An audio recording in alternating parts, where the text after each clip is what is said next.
Здравствуйте, как вас зовут? Меня зовут Риман Фатыхов, я из Казани, я руководитель бизнес-академии. Как вы думаете, зачем существует штаб татар? Почему мы вообще все сюда ходим? Вот есть группы созидательные, а есть группы, которые разрушают. Вообще, если смотреть, вот татар, штаб татар, это люди, которые созидают. И есть вот у нас такая теория в нашей бизнес-академии, мы говорим полноценная группа. Это что за группа? Это группа, у которой есть созидательная цель. Мы с вами живем в одной стране, и у нас нету идеи, например, эту страну разрушить, правильно? Получается, мы все должны работать, я прям подчеркиваю, должны, для того, чтобы мы несли каждый свою созидательную цель на нашу общую цель. А вот представьте, у нас и так страна, по моему мнению, самая лучшая для жития. А давайте мы еще улучшим. Вот полноценная группа, она отличается тем, что у нас всегда созидательные цели. Это первое. Второе. Все руководители и сотрудники, если мы компанию берем, если мы берем группу, все члены группы стараются помочь достигать вот эту вот созидательную цель. И третье, эта группа всегда обучается, она всегда совершенствуется. Вот, например, сейчас мы говорим про искусственный интеллект.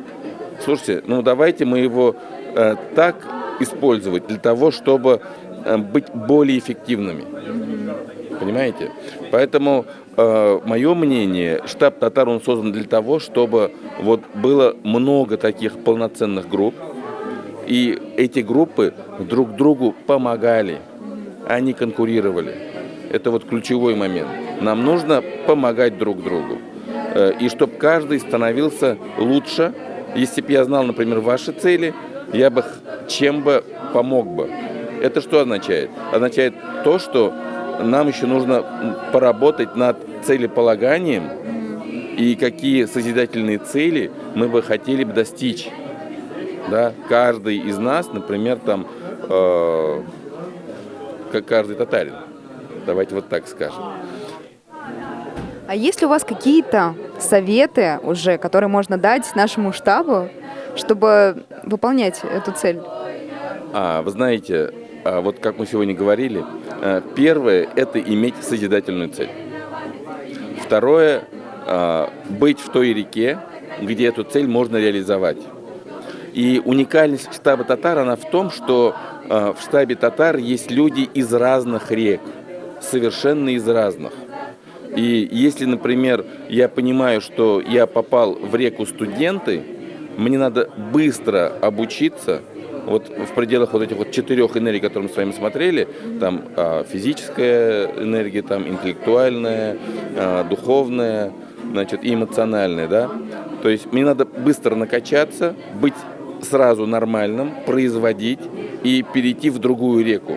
Но чтобы перейти в другую реку, я должен создавать ценность. Я должен быть специалистом. Вот я иногда ко мне приходят, говорят, вы знаете, вот я в этой компании не вижу роста, а человек уже на позиции заместителя генерального директора. Ну, слушай, если ты не видишь роста, ты расти вглубь, быть лучшим, например, там, специалистом какой-то области. Если ты, например, токарь, ты будь лучшим токарем в России, а может быть даже в мире.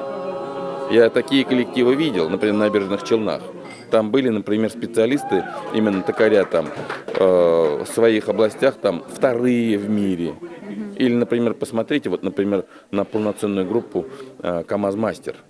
Так они первые, понимаете? Поэтому, если чем-то заниматься, надо заниматься так, чтобы прям греметь не только на Татарстан, на Россию, да, на весь мир. Мы же можем. Без Булдрабас.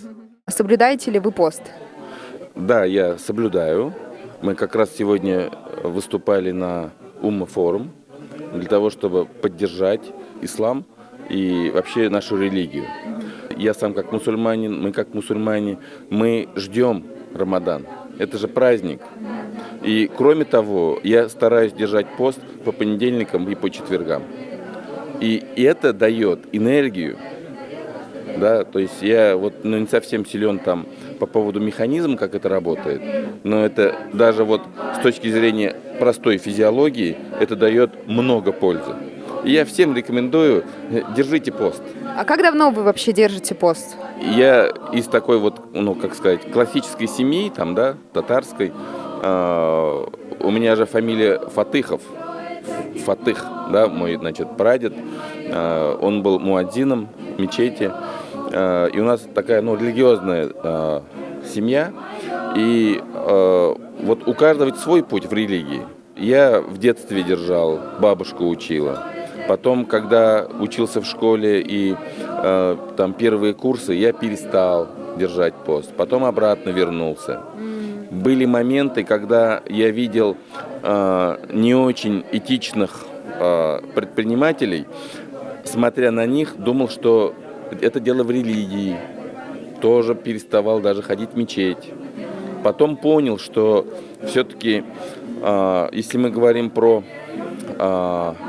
вот религию, я как понимаю, она состоит как бы из 3 уровней. Вот.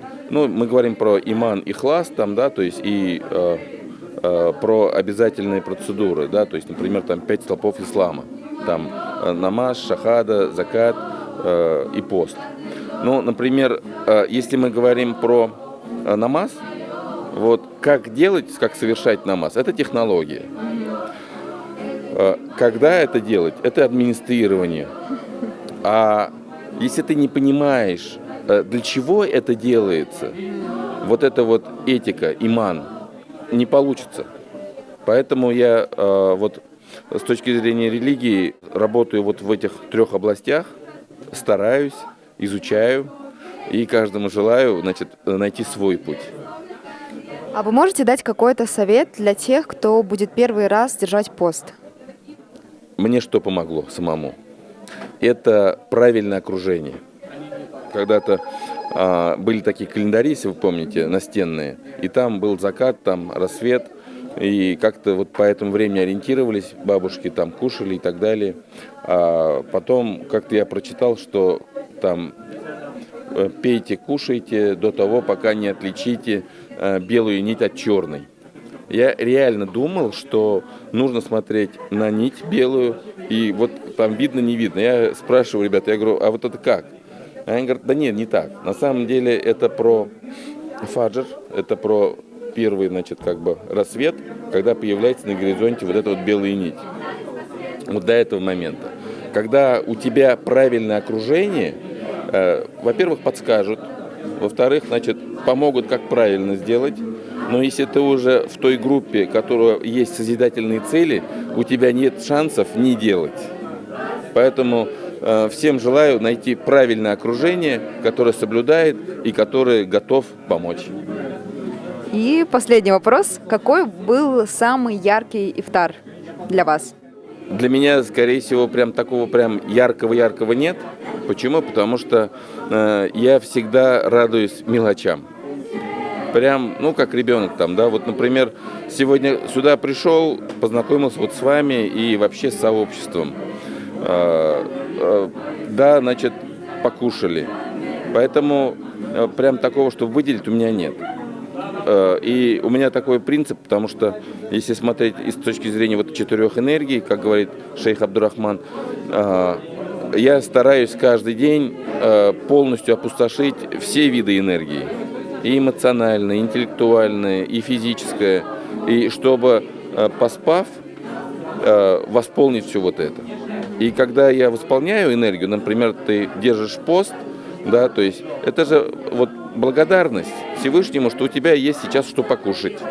Вот. И поэтому вот выделить я не могу. Я вот всегда в мелочах, прям каждый раз радуюсь. Это правильно, на самом деле, это прям радует. Уметь радоваться мелочам помогает классно жить, на самом деле.